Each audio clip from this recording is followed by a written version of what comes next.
পৃথিবীর মুসলমান ভাইরা রে আমার, ও বাবাজিরে আমার, এই কিতাবটা রক্ষা করবার জন্য একটি রাসূল আকরাম সাল্লাল্লাহু আলাইহি ওয়াসাল্লাম যখন ছিল, সেই সময় একটা যুদ্ধ হয়েছিল। মুতার প্রান্তে যুদ্ধ হবে। এই যুদ্ধটা নিজের সন্তান তার বাপের বিরুদ্ধে করবে। এই যুদ্ধটা নিজের ভাতিজা তার চাচার বিরুদ্ধে করবে। চাচার বিরুদ্ধে যদি ভাতিজার যুদ্ধ হয়, আর সন্তানের বিরুদ্ধে যদি বাবার যুদ্ধ হয়, বলেন তো কেমন হয়? রোম সম্রাট এনাকে আজ থেকে ধেয়ে আসতেছে। রাসূল আকরাম সাল্লাল্লাহু আলাইহি ওয়াসাল্লাম 3000 সাহাবীদেরকে নিয়ে বলতেছে, ও সাহাবীরা, তারা 1 লক্ষ, কাফির মুশরিকরা 1 লক্ষ আসবে, তোমরা শুধুমাত্র 3000। তোমরা কি করবা? রাসূল আকরাম সাল্লাল্লাহু আলাইহি ওয়াসাল্লামের সাহাবীরা বলল, ইয়া রাসূলুল্লাহ, ইয়া হাবিবাল্লাহ, আপনি কোনো চিন্তা করবেন না, টেনশন করবেন না। তারা ঈমান নিয়ে মাঠে আসতে পারবে না, জনসংখ্যা নিয়ে শুধুমাত্র মাঠে আসতে পারবে, কিন্তু আমাদের ঈমান আছে, ঈমান নিয়ে মাঠে যাব। আমাদের ঈমান যদি বলিয়ান থাকে, শক্ত থাকে, ওই রব্বে কারীম আসমান থেকে আমাদেরকে জয়লাভ করাইয়া দিবে। বলুন সুবহানাল্লাহ। সংখ্যা দিয়ে, সংখ্যালঘু দিয়ে, সংখ্যা দিয়ে কোনো কিছু বিচার করা যায় না। কথা বলেন ঠিক কিনা? ঈমান দিয়ে বিচার করতে হয়। মুতার প্রান্তে যুদ্ধ হবে। রাসূল আকরাম সাল্লাল্লাহু আলাইহি ওয়াসাল্লাম মুতার প্রান্তে নিজে যায় নাই। রাসূল আকরাম সাল্লাল্লাহু আলাইহি ওয়াসাল্লাম সাহাবীদের মাঝখানে বলছে, ও সাহাবীরা, তোমরা কে কে রাজি আছো মুতার প্রান্তে যাবে? সমস্ত সাহাবীগুলো রাজি হয়ে গেল। সর্বপ্রথমে রাসূল আকরাম সাল্লাল্লাহু আলাইহি ওয়াসাল্লামের পালক পুত্রকে ডাক দিল, যায়েদ বিন হারেস। যায়েদ বিন হারেস, তুমি কোথায়? যায়েদ বিন হারেস বলল, লাব্বাইক ইয়া রাসূলুল্লাহ, ইয়া হাবিবাল্লাহ, আমি এই জায়গায়। বলছে, তাড়াতাড়ি আমার ডান পাশে চলে আসো। ডান পাশে চলে আসলো। সেনাপতির দায়িত্ব পালন করে একটি যোদ্ধার একজন। কথা বলেন ঠিক কিনা? কিন্তু রাসূল আকরাম সাল্লাল্লাহু আলাইহি সাল্লাম যায়েদ বিন হারেসের কথা বলার পরে পরে বলতেছে, জাফর বিন আবু তালেব কোথায়? জাফর বিন আবু তালেব চলে আসলো। বলছে, ইয়া রাসূলুল্লাহ, ইয়া হাবিবাল্লাহ, লাব্বাইক। বলছে, আমার বামের পাশে চলে আসো। জাফর বিন আবু তালেব বাম পাশে চলে আসলো। আরেকজনকে ডাকলো, আব্দুল্লাহ বিন রওহা। আব্দুল্লাহ বিন রওহা কোথায়? সাহাবী বলল, ইয়া রাসূলুল্লাহ, লাব্বাইক, আমি এই জায়গায়। বলছে, তাড়াতাড়ি ডান পাশে চলে আসো। 3 জন সেনাপতির দায়িত্ব দেওয়া হলো। রাসূল আকরাম সাল্লাল্লাহু আলাইহি সাল্লাম বলল, মুতার প্রান্তে যুদ্ধ হবে, 3 জন সেনাপতির দায়িত্ব তোমাদেরকে দিলাম। এতে তারা বুঝতে বাকি রইল না। যায়েদ বিন হারেস বলে, ইয়া রাসূলুল্লাহ, ইয়া হাবিবাল্লাহ, সেনাপতির দায়িত্ব তো একজন হয়, 3 জনকে কেন দিলেন? রাসূল আকরাম সাল্লাল্লাহু আলাইহি সাল্লাম বলল, যাও, তোমরা মুতার প্রান্তে যুদ্ধ করবে 3 জন। এই 3 জন যদি যুদ্ধ করতে করতে এক পর্যায়ে শহীদ হয়ে যাও, তাহলে আরেক কোনো একজন পরামর্শ করে আরেকজনের সেনাপতির দায়িত্ব তোমরা তাদেরকে দিবেন। এতে তারা বুঝতে বাকি রইল না। 3 জন বুঝে ফেলে দিল, ওই মুতার প্রান্তে আমাদের শহীদ হতে হবে, আমরা আর বাড়িতে ফিরে আসবো না। রাসূল আকরাম সাল্লাল্লাহু আলাইহি সাল্লাম 3 জন সাহাবীকে বলল, যাও বাবা, তোমরা বাড়ি থেকে একটু বিদায় নিয়ে চলে আসো। রাসূল আকরাম সাল্লাল্লাহু আলাইহি সাল্লামের সাহাবী যায়েদ বিন হারেস বলল, ইয়া রাসূলুল্লাহ, ইয়া হাবিবাল্লাহ, আপনার বলে আমি পালক পুত্র। ছোট্টবেলায় বাবা ছেড়েছি, ছোট্টবেলায় মা ছেড়েছি। দীর্ঘ সময়, 1 যুগ পরে আপনার সাথে দেখা হওয়ার পর আমার বাবা মা আমারে নিতে এসেছিল। আপনি আমাকে দেখে বললেন, তোমাদের সঙ্গে যদি যায়েদ বিন হারেস যেতে চাই তাহলে তোমরা নিয়ে যাও, আর আমার যদি দরবারে আমার কদমে যদি যায়েদ বিন হারেস থাকতে চাই তাহলে আমি তো ঠেলায়া তোমাদের সাথে দিতে পারি না। বাবা আসলো, মায়া আসলো, চাচা আসলো। আমি যায়েদ বিন হারেস বললাম, মা, আমি আমার রাসূলের দরবারে এসে, আমি মুহাম্মদ রাসূলুল্লাহ সাল্লাল্লাহু আলাইহি সাল্লামের কাছে এসে মায়ের ভালোবাসি, ভালোবাসা পেয়েছি, বাবের ভালোবাসা পেয়েছি, আমি আর বাড়িতে ফিরতে চাই না মা, তোমরা চলে যাও। যায়েদ বিন হারেস, আমি আপনার পালক পুত্র, আপনি আমাকে হুকুম দিলেন। আর আমার মা ঈশা ঘরে থেকে শুনেছে, ইয়া রাসূলুল্লাহ, ইয়া হাবিবাল্লাহ, আমি কার কাছে যাব? অতএব আমার বিদায় নেওয়া শেষ। জাফর বিন আবু তালেব চলে গেল, বাড়িতে দ্রুতভাবে রওনা হচ্ছে। জাফর বিন আবু তালেবের ঘরের মধ্যে যখন লক করল, সঙ্গে সঙ্গে স্ত্রী তার ঘরের দরজাটা খুলে দিল। জাফর বিন আবু তালেবের স্ত্রীটা চুলেতে পাক ওঠাইছিল। জাফর বিন আবু তালেব সেই দিন সিরিয়া থেকে ব্যবসা করে বাড়িতে এসেছে। জাফর বিন আবু তালেব বলল, কোনো ঘাবড়ান নয়। স্বাভাবিকভাবে স্ত্রীকে সালাম দিল, সালামের জবাব নিল, সালামের উত্তর নিল। জাফর বিন আবু তালেব বলতেছে, স্ত্রী, ওই পাক করতে হবে না, ওই পাকটা আমি আর খাইতে পারবো না। জাফর বিন আবু তালেবের স্ত্রী বলল, দীর্ঘ সময় পর তুমি ব্যবসা করতে গিয়েছিলে, দীর্ঘ সময় পর বাড়িতে আসলে, একটু বিশ্রাম নাও, একটু খাও। বলছেন না, রাসূল আকরাম সাল্লাল্লাহু আলাইহি ওয়াসাল্লাম যুদ্ধর ময়দানের জন্য আমাকে সেনাপতির দায়িত্ব দিয়েছে, আমি যুদ্ধর ময়দানে যাব, আমি আর তোমার পাক খাইতে পারবো না। জাফর বিন আবু তালেবের স্ত্রীর সঙ্গে সঙ্গে চুলার পাশ থেকে এসে জায়নামাজটা পড়ায়া, জায়নামাজের মুসল্লায় বসে বসে 2 রাকাত নামাজ পড়ে আল্লাহর কাছে বলে, আল্লাহ, আমার স্বামী জানি যুদ্ধর ময়দানে যাবে, আমি বারণ করতে পারবো না। ও জাফর বিন আবু তালেব, তুমি যুদ্ধ করতে যাও, তোমার আমি নিষেধ করব না, নিষেধ করব না, তবে যাও, আল্লাহর কাছে আমি দোয়া করি আমার স্বামীরে জানি গাজী হিসেবে আমার ঘরে জানি আবার ফেরত দেয়। জাফর বিন আবু তালেবের হাতে একটি তরবারি ছিল, একটি তরবারি দিয়ে উল্টা পিঠ দিয়ে মৃত্যু আঘাত জাফর বিন আবু তালেবের স্ত্রীর হাতের মধ্যে করলো, আর বলল, হাতটা তুমি জমিনের ভিতরে নামিয়ে ফেলে দাও। কেননা জাফর বিন আবু তালেব তার স্ত্রীকে বলে, স্ত্রী, তুমি যতই আজকে আল্লাহর কাছে দোয়া করো, আমার আল্লাহর পক্ষ থেকে ফায়সালা হয়েছে, নবী আমাকে মাঝখানে রেখেছে, নবী আমার আগেও একজনের সেনাপতির দায়িত্ব দিয়েছে, আমার পরও একজনের সেনাপতির দায়িত্ব দিয়েছে, অতএব আমার বুঝতে বাকি রইল না, আমার পরও একজন আছে, আগেও একজন আছে, আমারও আগের জন শহীদ হওয়ার পরে পরে আমি শহীদ হয়ে যাব, তুমি যতই আল্লাহর কাছে দোয়া করো, আল্লাহ আমার আর গাজী হিসেবে তোমার ঘরে ফিরাবে না। জাফর বিন আবু তালেবের 2টি সন্তান ছিল। জাফর বিন আবু তালেবের 2টি সন্তান, এক হাদিসের মধ্যে এসেছে, একটার বয়স ছিল 6 বছর, আর একটা বয়স ছিল 7 বছর, 7.5 বছর বয়স ছিল।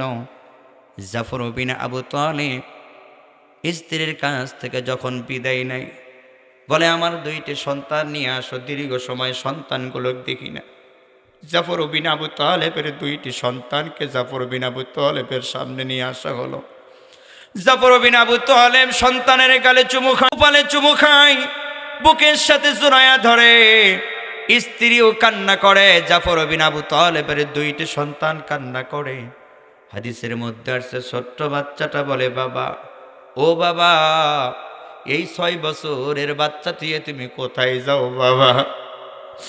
জাফর বিন আবু তালেব 6 বছরের বাচ্চা ঠোঁটের মধ্যে চুমু খায় বলে, বাবা, আমার নবী আমাকে সেনাপতির দায়িত্ব দিয়েছে, মোতার প্রান্তে লড়াই হবে, আমি আর তোদেরকে কোনো দিন দেখতে পারবো না, কোনো সময় তোদেরকে আদর করতে পারবো না।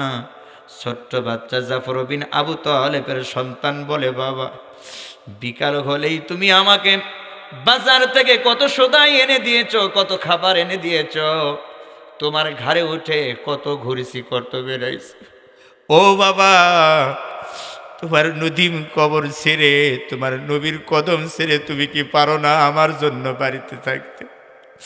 জাফর বিন আবু তালেব বলে, বাবা না, তোদের চাইতে আমি আমার নবীর বেশি ভালোবাসি, আমি আমার স্ত্রীর চাইতে আমি আমার আল্লাহর নবীকে বেশি পছন্দ করি, ভালোবাসি। বড় সন্তান বলে, বাবা, তুমি যদি জাফর বিন আবু তালেবকে বলে, বাবা, তুমি যদি আজকে ঘরে না আসো, আর যদি ঘরে ফিরে না আসো, কালকে থেকে আমি স্কুলে যাব, মক্তব পড়তে যাব, সকালবেলা কে বা কাঁধে করে নিয়ে মক্তবে পৌঁছায় দিবে। জাফর বিন আবু তালেব বলে, বাবা, আসমানের নিচে জমিনের উপরে আমি আমার নবীকে সব চাইতে বেশি ভালোবাসি। তোর সন্তানের চাইতে, স্ত্রীর চাইতে, পৃথিবীর চাইতে, নিবিড় জীবনের চাইতেও নবীরে বেশি ভালোবাসি। হাদিসের মধ্যে আসছে, জাফর বিন আবু তালেবের দুইটি সন্তান আব্বা আব্বা করতে করতে পিছন দিক থেকে দৌড়ায় দৌড়ায় জাফর বিন আবু তালেবের কাছে ডাক দেয় আর বলে, আব্বু একটু দাঁড়াও, শেষবারের মতো তোমার দিকে।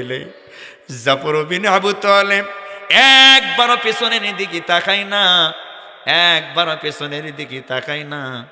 জাফর বিন আবু তালেব বলে, বেশি যদি সন্তানের প্রতি বেশি মহব্বত হয়, নবীর যুদ্ধ, ওই মোতার প্রান্তের যুদ্ধ ছাইরে দিয়ে আমি সন্তানের বেশি যদি মহব্বত করি, তাহলে আল্লাহর পক্ষ থেকে শহীদ আমার কবুল হবে না।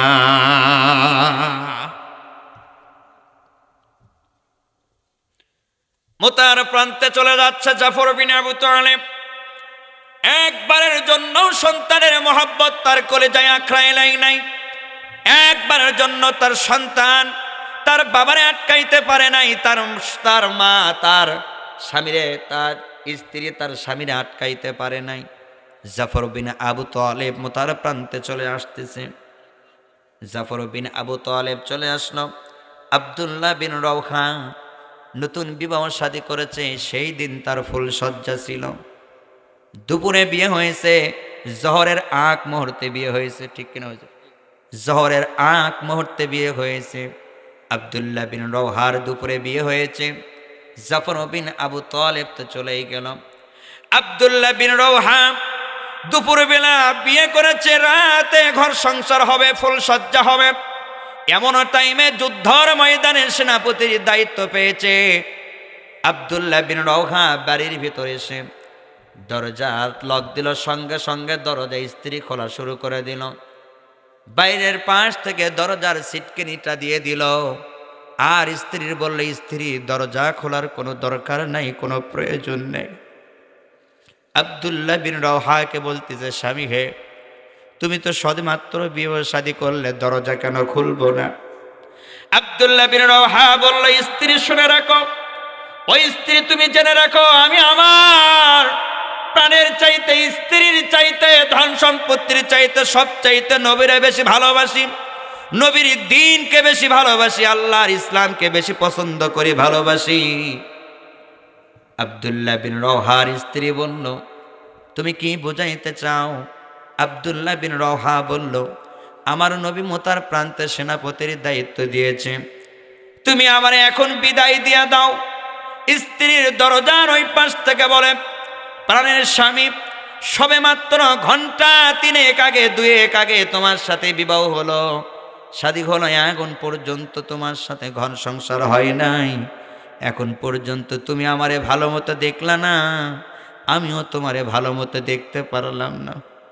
প্রেম নিবেদন তোমার সাথে করব না, তুমি একটু ঘরের দরজার ভেতরে ঢোকো, বাড়ির ভেতরে ঢোকো, ঘরের ভেতরে ঢোকো, প্রেম নিবেদন করব না। আল্লাহর কসম দিয়ে বলছি, তোমারে আমি একবার এক চোখ দিয়ে দেখে নেই, তুমিও আমারে একবার দেখে নাও। কাল কিয়ামতের ময়দানে কঠিন মুসিবতের সময় আমি জানি বলতে পারি, আব্দুল্লাহ বিন রওহা আমার স্বামী ছিল, আমার হাজবেন্ড ছিল, আমার স্বামী ছিল। তুমিও জানি বলতে পারো সে আমার স্ত্রী ছিল। আব্দুল্লাহ বিন রওহা বাড়ির ভেতর না ঢুকে দরজার এই পাশ থেকে বলে, আব্দুল্লাহ বিন রওহার স্ত্রীকে বলো, ও স্ত্রী, প্রাণের স্ত্রী, তোমার যদি এই ইরাদা থাকে, আর তোমার যদি এই মনোমানসিকতা তৈরি হয়ে থাকে, এই যদি নিয়ত হয়ে থাকে, তোমার আমার দেখা হবে কাল কিয়ামতের ময়দানে। ওই ময়দানে দেখা করেও দিবে কে? আল্লাহ পাকের সাহাবীরা বলল, নবীর সাহাবী বলল, আব্দুল্লাহ বিন রওহা বলল, তুমি টেনশন করো না, তোমার আমার যদি, তুমি যদি বিবাহ শাদী আর না বসো, আর যদি তোমার আমার দেখা সাক্ষাৎ যদি না হয়, শহীদ হিসেবে যদি মারা যায়, শহীদের স্ত্রী হিসেবে কাল কিয়ামতের ময়দানে 2 জনের দেখা করে দিবে। তিনি কে? মুতার প্রান্তে যুদ্ধ হচ্ছে। যুদ্ধ করতে করতে এক পর্যায়ে যায়েদ বিন হারেস যুদ্ধ করতে করতে সেনাপতির দায়িত্ব পালন করে যখন যুদ্ধের ময়দানে চলে গেল, যায়েদ বিন হারেসকে অনেক কষ্ট দিয়ে, অনেক নির্মমতা দিয়ে যায়েদ বিন হারেসকে দুনিয়া থেকে বিদায় করে দিয়ে দিল। যায়েদ বিন হারেসও কাফেরদেরকে মারায়া জাহান্নামে পাঠাইয়া দিল। যায়েদ বিন হারেস যখন জমিনের মধ্যে লুটাইয়া পড়ে, জাফর বিন আবু তালেবের কাছে, সময় স্বল্পতার কারণে একটু শর্টে বলছিলাম, জাফর বিন আবু তালেবের কাছে ওই কালেমার পতাকাটা নিয়ে চলে আসলো। জাফর বিন আবু তালেব সেনাপতির দায়িত্ব পালন করছে। জাফর বিন আবু তালেব কাফেরদের ভেতরে ঢোকায়া কাফেরদেরকে কচু কাটা করায়া জাহান্নামে পাঠাইয়া দিচ্ছে। হাদিসের মধ্যে আসছে জাফর বিন আবু তালেবকে 100 জনের মতো কাফেররা ঘেরাও করে ফেলে দিল। জাফর বিন আবু তালেব ঘোড়ার ওপর বসায়া যুদ্ধ যখন করে, এমন সময় দেখতে পাই জাফর বিন আবু তালেব তরবারি তো চালাই না। জাফর বিন আবু তালেব যখন তরবারি চালায়, তখন জানি কাফেররা দেখতে পারলো জাফর বিন আবু তালেব এক হাত দিয়ে তরবারি চালায়। ওই তরবারিটা 1 থেকে 70 রকম তরবারি হয়ে ওই জাহান্নামী কাফেরদেরকে শহীদ করে দিয়ে দেয়। জাহান্নামী কাফেরদেরকে কুচু কাটা করায়া জাহান্নামে পাঠায়া দেয়। কাফেররা দেখতে পারলো কি ব্যাপার, একটা হাত চলে, কিন্তু একটা হাতের মধ্যে আরো অনেকগুলি হাত কেন চলে? 100 জন কাফের গুলি জাফর বিন আবু তালেবকে ধরা হলো, আর ঘোরাও করা হলো জাফর বিন আবু তালেবকে তাড়াতাড়ি শহীদ করে দাও, পৃথিবী থেকে বিদায় করে দাও, না হলে এই মুতার প্রান্ত থেকে আমরা ফিরে যেতে পারবো না। জাফর বিন আবু তালেব ডান হাত দিয়ে যখন তরবারি চালায়, কাফেররা দেখতে পারলো এক হাত দিয়ে মনে হয় তরবারি চালাই না, 1 থেকে 70টা হাত হয়, আর 70টা তরবারি হয়ে 70 জন যায়। 100 জন যদি দেয়, তাও তারা কচু কাটা হয়ে জাহান্নামে চলে যায়। সাহায্য কার? নাসরুম মিনাল্লাহি ফাতহুন করিম। রব্বে করিম বলে, আমার পক্ষে থাকো, সাহায্য আমি দেব। সুবহানাল্লাহ। জাফর বিন আবু তালেবের 100 জন নিয়ে আসে, কাফেরেরা 100 জন চলে আসলো। জাফর বিন আবু তালেবকে পৃথিবী থেকে বিদায় করে দিয়ে দেবে। জাফর বিন আবু তালেব দ্বিতীয় সেনাপতির দায়িত্ব পালন করছে। জাফর বিন আবু তালেবের ডান হাতের মধ্যে কাফেরেরা যখন আঘাত করলো, হাদিসের মধ্যে আসছে জাফর বিন আবু তালেবের হাতটি অর্ধেক কাটা গেল, অর্ধেক জাফর বিন আবু তালেবের ধরের সাথে লটকায় আছে। জাফর বিন আবু তালেব ডান হাতের তরবারিটা বাম হাতে নিল, আর জাফর বিন আবু তালেব তরবারি চালাইতে ডান হাতটা অসমস্যা করে ফেলে দিল। দেখা গেল ধরের সাথে শুধুমাত্র ঝোলে, কিন্তু যুদ্ধ করতে পারে না। হাদিসের মধ্যে দেখলাম জাফর বিন আবু তালেব নিজের হাতটা নিজে কামড়ায়া ধরে এমন করে একটি চটকানি দিল, নিজের ধর থেকে জমিনের মধ্যে হাতটা পড়ায় গেল।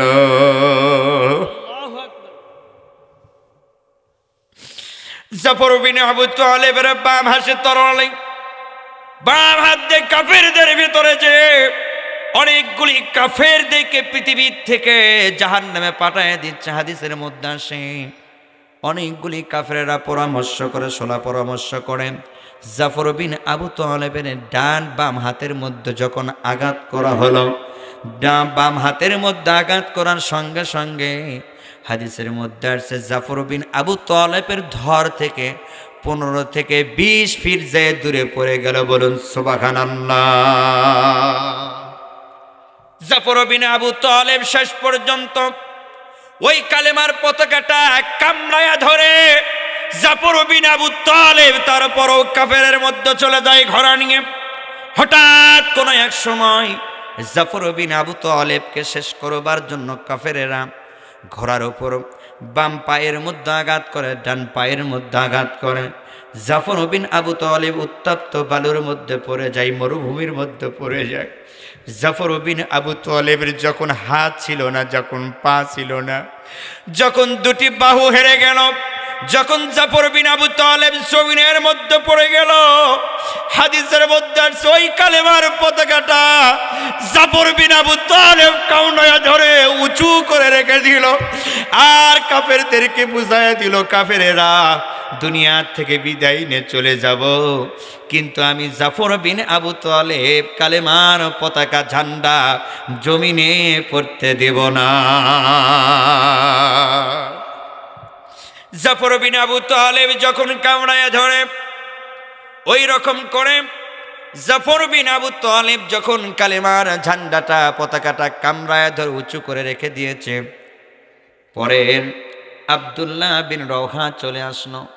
আব্দুল্লাহ বিন রওহা দেখতে পেল কার কাছে জানি কালেমার পতাকাটা জমিনের মধ্যে পড়ে যায়, নিবু নিবু করে জমিনের মধ্যে মনে হয় পড়ে যায়। আব্দুল্লাহ বিন রওহা চলে আসলো। আসার পরে হাদিসের মধ্যে আসছে ওই আব্দুল্লাহ বিন রওহা গেছে কালেমার পতাকাটুকু ধরলো আর কল্লা থেকে ধর থেকে আলাদা করার জন্য চেষ্টা করলো, কিন্তু আব্দুল্লাহ বিন রওহা দেখতে পেল এমন করে কালেমার পতাকাটুকু কামড়ায়া ধরেছে, এমন করে শক্ত করে ধরেছে, কাফেরেরা ধর থেকে কল্লাটা আলাদা করছে, তারপরও শক্ত করে ধরেছে, তারপরও কালেমাটা জমিনে পড়তে দেয় নাই। আব্দুল্লাহ বিন রওহা যখন এরকম কষ্ট করার পরে, আব্দুল্লাহ বিন রওহা জাফর বিন আবু তালেব যখন এরকম কষ্ট করে যখন কালেমার পতাকাটা উঁচু করে ধরা হলো, আব্দুল্লাহ বিন রওহা এসে বলল, ও আব্দুল্লাহ বিন রওহা এসে বলল, কানে কানে একটি ঘোষণা দিল, ভাই তুমি দ্বিতীয় সেনাপতির দায়িত্ব তোমাকে দেওয়া হয়েছিল, পৃথিবীর থেকে শহীদ হয়ে গেলে। ও ভাই, ধর থেকে তোমার কল্লাটা আলাদা, তুমি একটু এই কালেমার পতাকাটু ছাড়ো, আমি তো তৃতীয় সেনাপতির দায়িত্ব নিয়ে নিয়েছি, তাড়াতাড়ি কাল্লাটা একটু ধর থেকে তাড়াতাড়ি কালেমার পতাকাটুকু কামড়ায় ধরো না, ছেড়ে দাও, আমাদের যুদ্ধই বিজয় লাভ করতে হবে। সঙ্গে সঙ্গে কানে কানে এই কথা বলার সঙ্গে সঙ্গে জাফর বিন আবু তালেবের মুখ থেকে কালেমার পতাকাটা ছুটে গেল। বলুন সুবহানাল্লাহ। আব্দুল্লাহ বিন রওহাও শহীদ হয়ে গেল। শেষ পর্যন্ত আব্দুল্লাহ বিন রওহাও শহীদ হয়ে গেল, দুনিয়ার থেকে বিদায় নিয়ে চলে গেল। তাহলে বোঝা যাচ্ছে মুসলমানেরা যে ইসলামকে ভালোবাসে, জীবনের চাইতো, মালের চাইতো, ধনের চাইতো, ইসলামের চাইতো। কথা বলেন ঠিক কিনা? আব্দুল্লাহ বিন রওহা জাফর বিন আবু তালেবের মুখ থেকে কালেমাটুকু, কালেমার পতাকাটুকু পড়তে দেয়, জমিনে পড়ে নাই। আব্দুল্লাহ বিন রওহাকে বলতেছিল, রওহা, ওই নবীর সাথে যদি দেখা হয় আর যদি সাক্ষাৎ হয়, তাহলে তুমি বলে দিও আমি জীবনের শেষ নিঃশ্বাস পর্যন্ত চেষ্টা করেছি কালেমার পতাকাটা উঁচু করে ধরবার জন্য। সুবহানাল্লাহ। হে রাসূল, তোমায় ভালোবাসি, অন্তরে শুধু, মুখে নয়, জান্নাতের আশায় নয় হে রাসূল, জাহান্নাম কেউ ডরি না। বলেন, হে রাসূল, তোমায় ভালোবাসি, অন্তরে শুধু, মুখে নয়, জান্নাতের আশায় নয় হে রাসূল, জাহান্নাম কেউ ডরি নাই। তোমার পাবার আশায় মন ছুটে যায় মদিনায়। বলেন, তোমার পাবার আশায় মন ছুটে যায় মদিনায়। এ গরিবের সালাম খানি দয়ার নবী বলেন হে রাসূল তোমায় ভালোবাসি অন্তরে শুধু মুখে নয় জান্নাতের আশায় নয় হে রাসূল জাহান্নাম কেউ ডরি না।